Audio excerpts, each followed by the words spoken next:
Pejuang dari Korps Angkatan Darat ke-44 dari kelompok utara dengan percaya diri merebut benteng pertahanan Ukraina di wilayah Kharkov.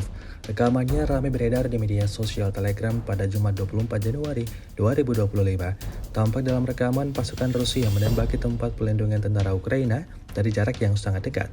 Tak terhitung ada berapa kali tembakan yang dilayangkan pasukan Rusia. Akibat penyerangan itu, 5 tentara angkatan bersenjata Ukraina tersingkir. Hingga video ini beredar, beragam respon diberikan warganet.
Download Tribun X sekarang, menghadirkan lokal menjadi Indonesia.